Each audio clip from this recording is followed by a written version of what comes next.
Greetings, folks. Eler here with the next installment in our series of interviews with World of Warships players.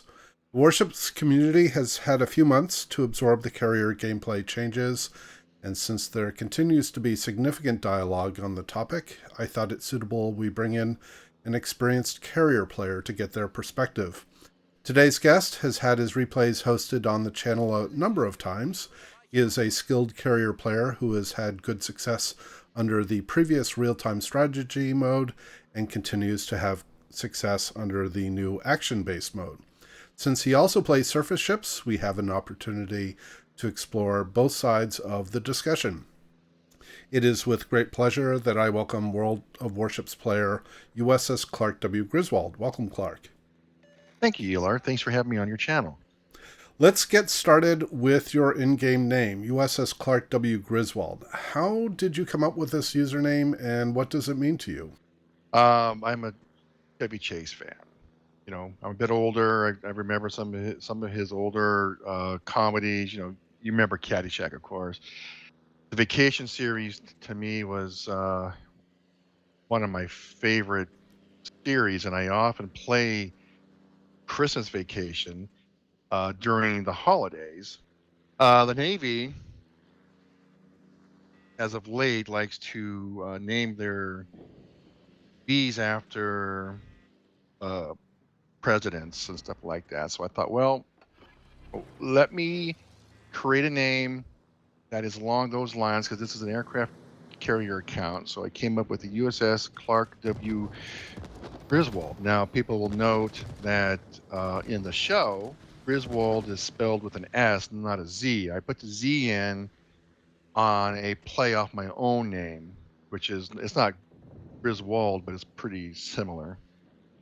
So for our non-US based audience, the reference here is to a very famous American comedian by the name of Chevy Chase, who has portrayed this character, Clark W. Griswold, in a series of comedy movies called National Lampoon's Vacation. You've picked out a couple of Tier 8 carriers, carrier replays for our audience to watch while we're talking. What carriers did you select for us to watch and why? Well, I chose the Implacable because it has a completely different dive bomber approach. It's carpet bombing rather than just straight dive bombing. So there's a little bit of a different play style and adjustments that you need to get those bombs on target. And the other one was just a Kaga. To me, the Kaga is just a kind of an overpowered tier 8 aircraft carrier, particularly if it's even tiered or top tier. The plane reserves are just insane. I could just keep launching wave and wave of torpedo bombers, and uh, with very little risk of getting them shot down if I'm top tier. So I just wanted to kind of show the differences between that and other, like the American ones. I know you've hosted an enterprise video, and the American torpedo bombers are kind of, they're kind of short ranged arming. Japanese ones are a lot longer, so you need to aim or lead a little bit uh, differently than you would with the Americans, but they are much faster. And you need to keep that into a consideration as well. So I decided that the Kaga's got 4 torpedo bombers per wave.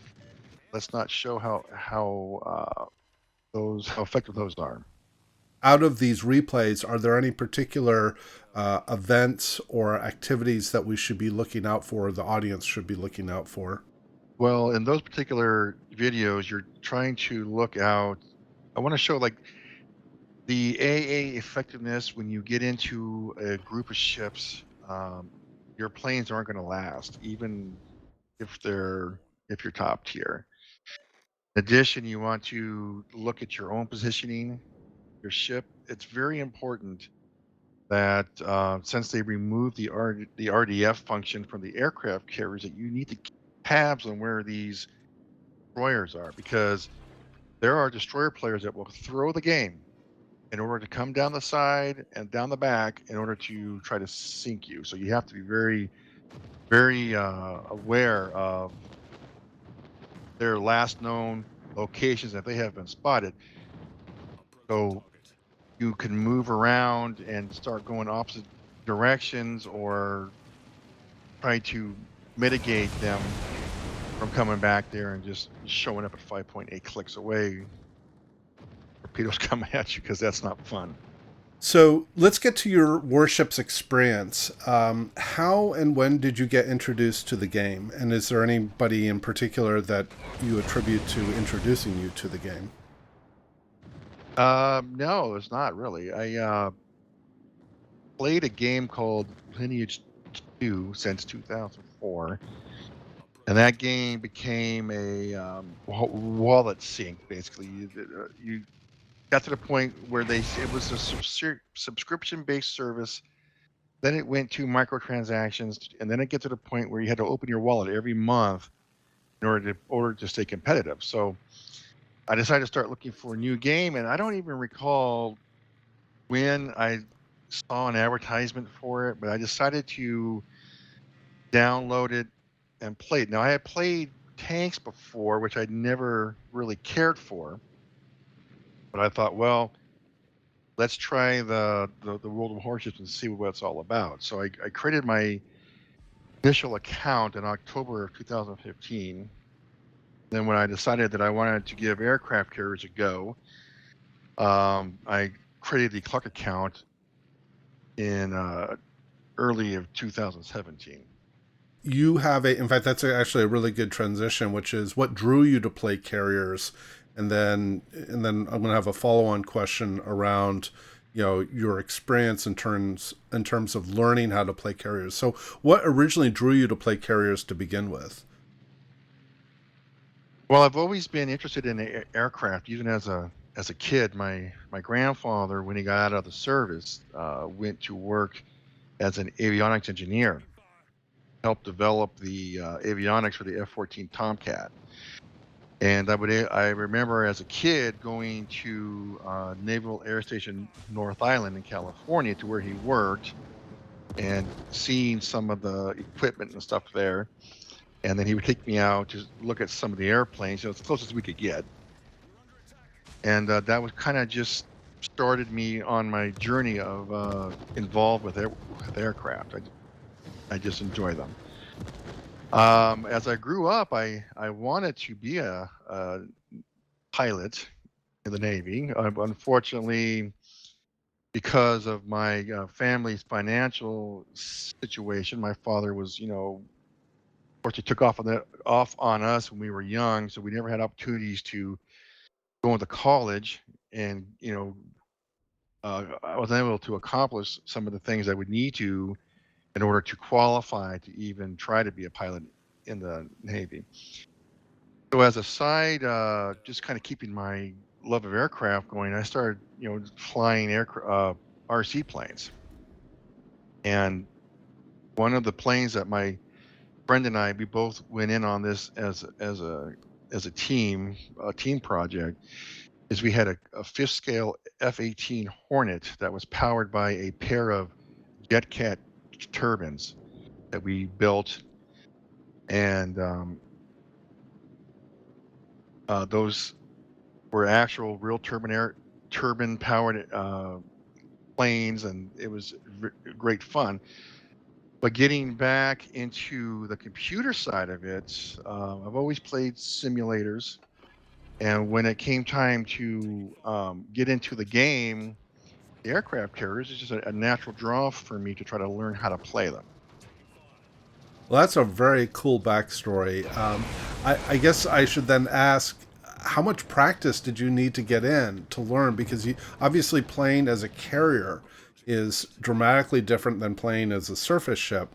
So can you give us some perspective of approximately how many carrier games you have played so far, and how long did it take you in terms of either time or games played before you felt really comfortable with the old real-time strategy mode? Well, that's Good question. I don't remember the exact amount of games it took me. I recall that I wanted to get better in the aircraft carriers, and as vain as it sounds, I didn't want to tank the stats of my main account. So this way, I created the Clark account to practice the aircraft carrier. Um, I have about 2,400 games in on the Clark account, and that's between both the real-time strategy and the new current action-based. I decided that I wanted to get better at the aircraft carrier play, so I started researching aircraft carrier play from some of the community contributors that were uh, making videos about this.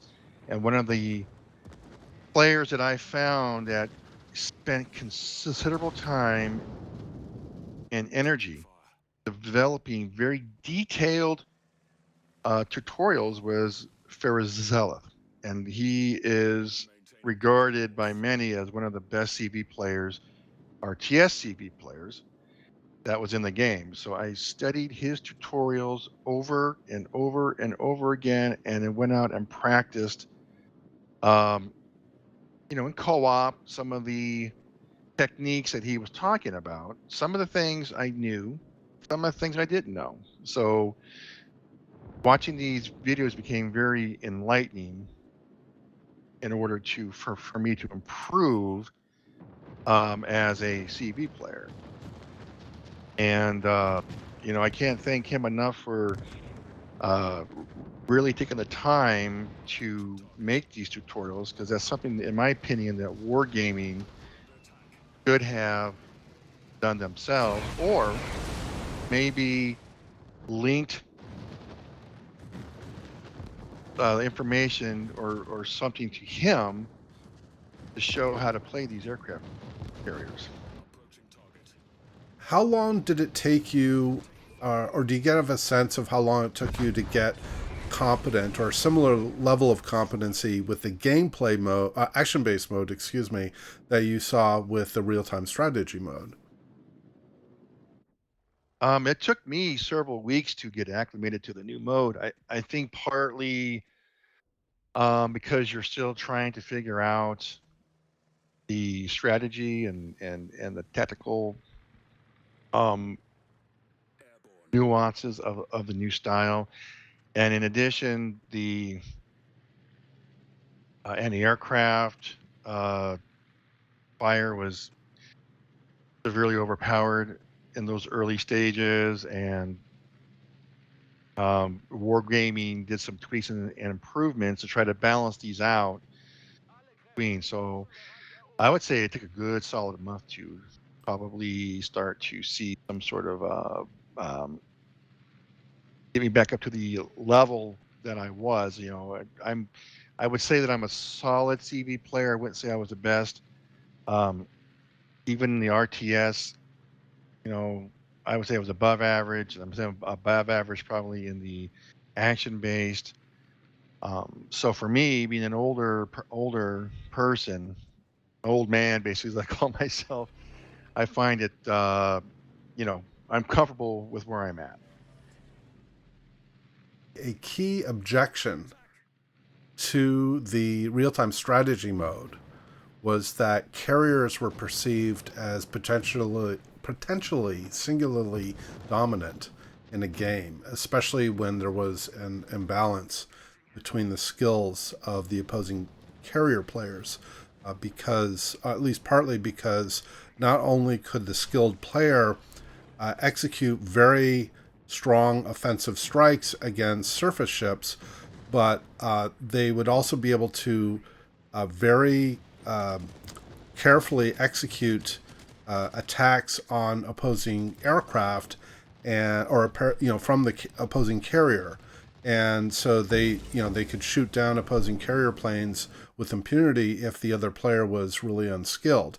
Now, Farazzelith, whom you mentioned earlier, even claimed that his own playing performance by itself drove wargaming to change carrier gameplay. That's a fairly bold statement, but as you mentioned, he is among the best and possibly, arguably, the best player with real time strategy mode in the world. Do you agree with the notion that the real time strategy mode allowed skilled players to be simply too powerful in a game, and that a change as radical as the move to the action based mode was really needed? Well, I agree that a more skilled player is able to affect the outcome of a game. I think the issue is that there are, at least under the RTS system, there were guys that were or players that didn't even want to try to get any better. They just came out and they did what they did. There's times where guys would be flying straight, and I would strafe the entire air wing out because they refused to do any kind of maneuvering or anything like that. So while I think it's a more, at least in the RTS system, the CV skill gap was more of a factor than if you had a Super Unicum DD driver versus a an average DD driver. That person is going to affect the game as well as TV would, but maybe not as to at the extent. Um, I believe that in order for someone to get better, they want to get better, they need to research, get better, they need to practice, and TV or not, that's going to affect how the games turned out. I mean, we know as of late how poor the gameplay has become in uh, randoms, that even now a competent three-person div may or may not be able to carry that game. I believe that wargaming didn't provide any help to new CV drivers whatsoever. It was just like, here you go. I didn't even know how to work the controls, for Christ's sake. I had to look everything up online and watch and see how to strafe, how to do all these different things. So, um, but to answer your question, a uh, top CV player versus a new CV player, the usually most of the time the top CV player is going to win that game for his team. Now, there's also times where you had equal skilled CV players, and I think you'll agree when they were evenly skilled, you didn't even know the planes were even in the game because they were able to counter each other, and that made the RTS gameplay very fun.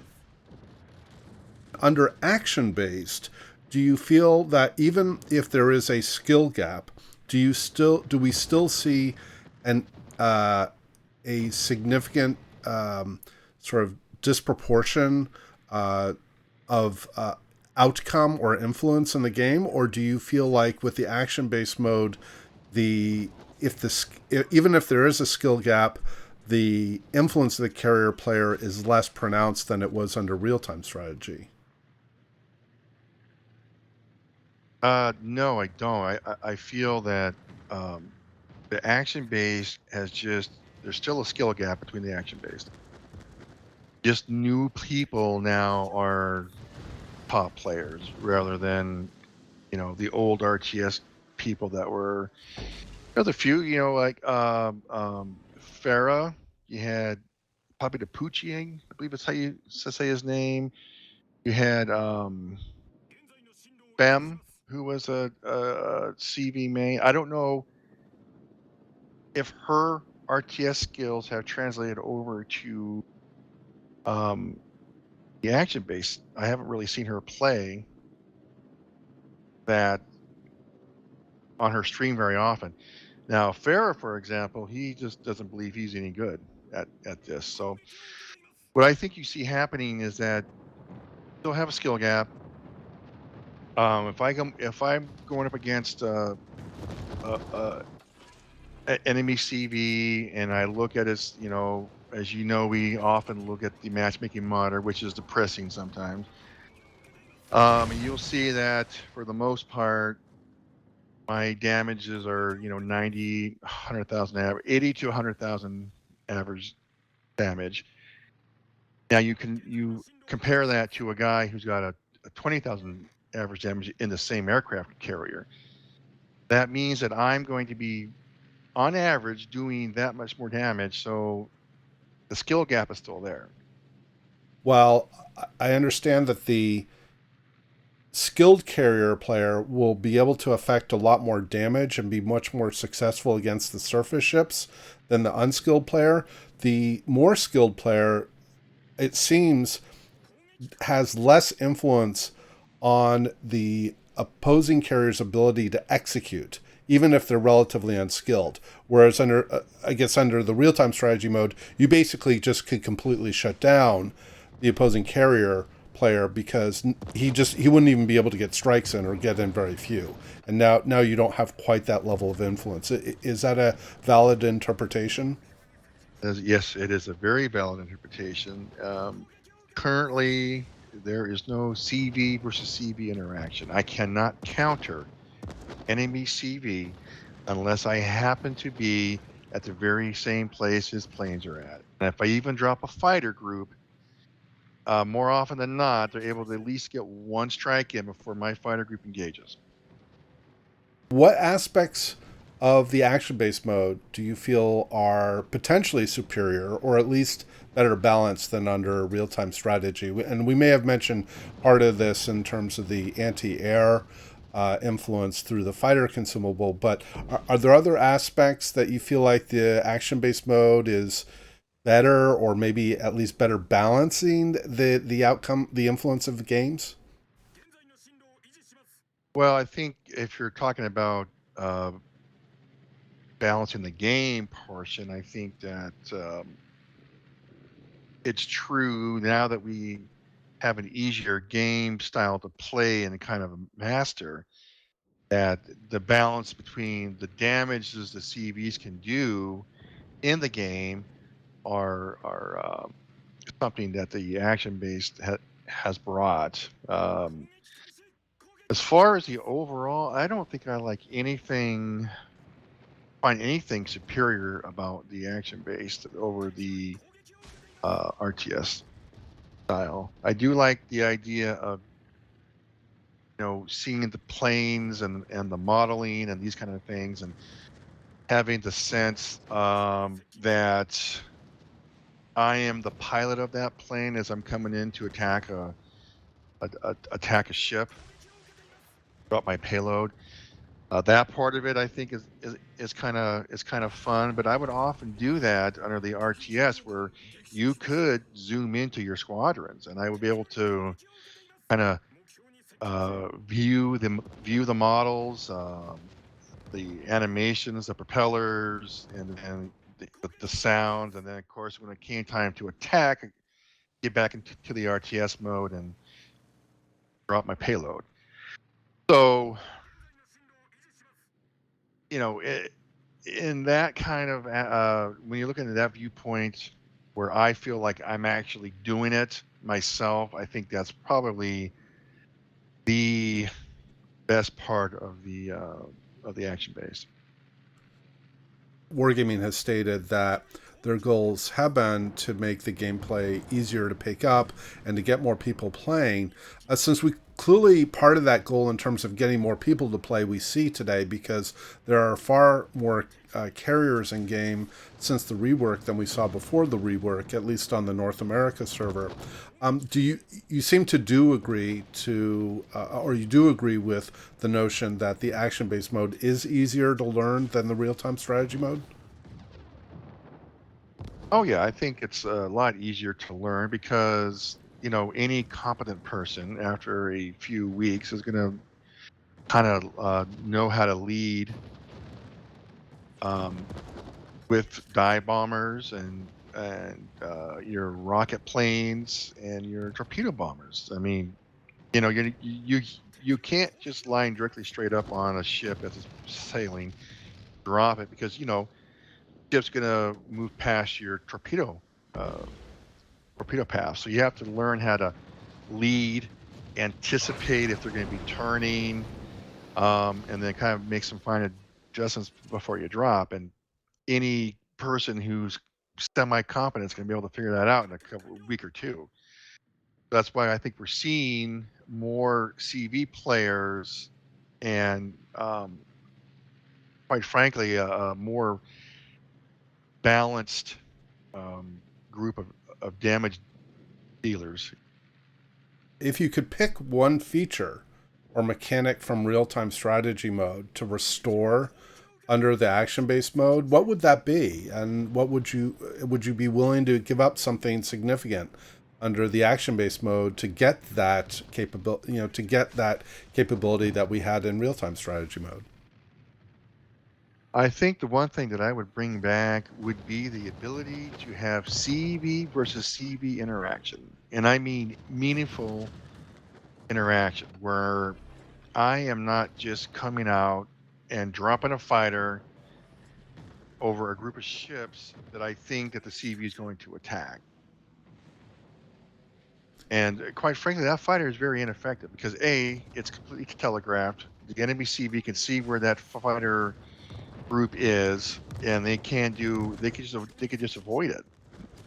It's very hard for me to come in, drop a fighter group right when he's already in his attack run, and have any kind of meaningful impact on that engagement whatsoever. The only time that would ever happen is if he came back to circle around for a second attack, and which they could often do because if I can get through the first attack without getting the fighters aggroed on me, turn back around, I can get a second attack out and in the water for those fighters engage me. And to me, that's not doing any kind of CV versus CV interaction. It's just completely out at this point. When I play my games, there are more often than not I have 0 aircraft shot down or very few. So I think I'd like to have that brought back somehow, some way, be able for me to help my team. Like currently, I've kind of changed my play style somewhat. I like to, if it's a domination mode where we're capturing caps, I will take my fighter groups or my attack aircraft or whatever aircraft I have up at the time when the match starts, because to me, I want to win. Okay, damage. I love to do lots of damage, but damage to me is secondary over win rate.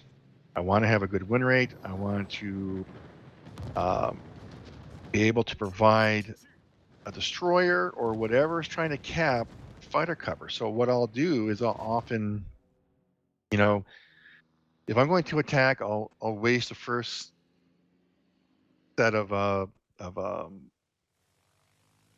attack, whether it's the rockets or the torpedoes or something, so I don't lose all my planes. That's an advanced CV tactic under the new action base is to preserve your plane squadrons.